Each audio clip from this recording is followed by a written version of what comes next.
So simulan natin dito mga idol, matapos nga pong matalo ng 2 beses ang Los Angeles Lakers kontra sa koponan ng Brooklyn Nets at ng Boston Celtics, gumagawa na ngayon ng solusyon ng Lakers para sa kanilang lumalaking problema sa big man Alex Len, posibleng ma-out sa Lakers. And bago natin yung pag-usapan mga idol, please pakiusap, huwag po kakalimutan na mag-like and subscribe. Maraming salamat po. Kaibigan, nakita naman natin na malaking problema talaga sa Lakers kapag hindi po nakakapaglaro, no? Etong si LeBron James, no? Rui Hachimura at etong si Jackson Hayes. Yan naman talaga yung nakita na natin na naging problema ng Lakers. Ang sinasabi ng iba, nandiyan naman daw si Luka Doncic at dapat daw si Luka ang bubuhat kapag wala etong si LeBron James. Alam natin mga idol na si Luka bago lamang yan sa Lakers, no? Wala pang 1 taon yan. So hindi dapat iasa lahat at isisi kay Luka Doncic ang nagiging pagkatalo ng Los Angeles Lakers. Malinaw naman na ang kailangan o naging problema ho ng Lakers mga idol ay ang big man o sentro o sabihin nating depensa ng Lakers. Marami tayong napansin tulad na lamang nitong si Trey Jemison at si Alex Len na hindi masyadong naging effective kahit nabigyan ho sila ng minuto. Pero kung titignan nyo mga idol, eto po nga si Alex Len napasama sa starting 5 lineup last game kontra po sa koponan ng Brooklyn Nets.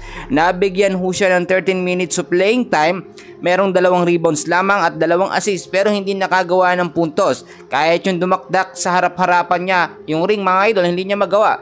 To the point na 7-footer siya mahigit. Ngayon mga kaibigan, gumagawa na ng aksyon ng Lakers patungkol ho sa problemang ito. So ano yung ginagawang aksyon ngayon ng Lakers mga idol, no? Nakita kasi nila na talagang mas maganda o mas effective etong si Kyler Kelly o mas magaling si Kyler Kelly kung ikukumpara nga po dito nga po kay Alex Len. Ayon sa ilang mga updates, posibleng magkaroon na naman ng another trade, no?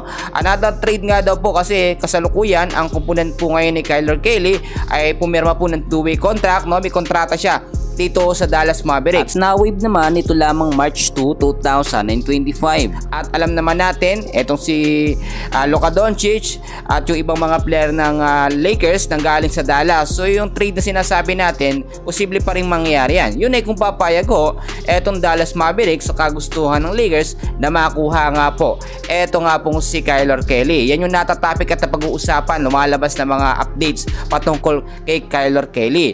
Dahil kung titignan nyo mga kaibigan, kapag ka talaga na-injury o hindi nakakapaglaro itong si Jackson Hayes, wala akong pumapalit sa kanya na legit na sentro. Lalo na kapag nagsabay itong si LeBron, Rui Hachimura, Jackson Hayes. Nakita natin nung last game, dapat nga ho merong legit na sentro o magaling-galing na sentro na pumapalit kay Hayes, no? Alam natin si Jackson Hayes hindi masyadong nabibigyan noon ng minuto nung nandyan si Anthony Davis. Pero nakita natin na napakagaling talaga ni Jackson Hayes at effective siya, katandem nga po yung connection nila nitong si Luka Doncic.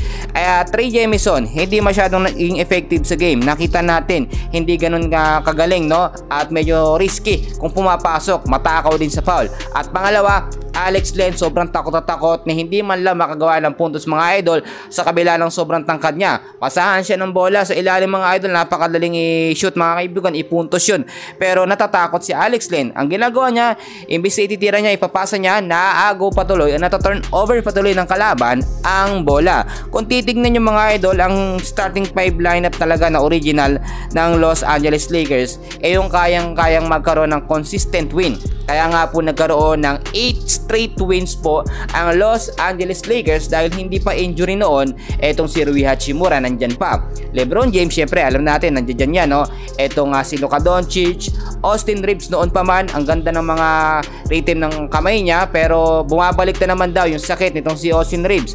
Kapag ganitong papalapit na ang playoffs, ganyan na nangyayari, nawawala ang kondisyon niya sa paglalaro. At syempre, dapat po mga kaibigan, legit na sentro tulad ho nitong si Jackson Hayes. Inaasahan sa magiging susunod nga po na game ng Los Angeles Lakers kontra sa koponan ng Milwaukee Bucks, no? Ay posibleng hindi pa rin makapaglaro ang ibang mga star player ng Lakers. Pero meron tayong nakuha mga updates tulad na lamang ni LeBron James, hindi na daw aabot yan ng 2 linggo mga idol.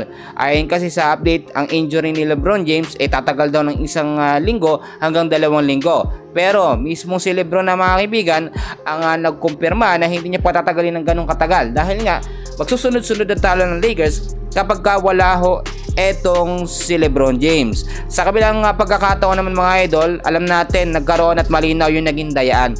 Isa yan sa naging pagkatalo ng Lakers. Bukod sa sobrang pisikalan, lalo na sa Brooklyn Nets at sa Boston Celtics, may mga tawag yan ng referee na pabor sa kalaban. Ang nangyari kasi home court ng dalawang player team na yan, no? Yung pinaglabanan ng Lakers, subukan nila sa home court ng Lakers mga idol.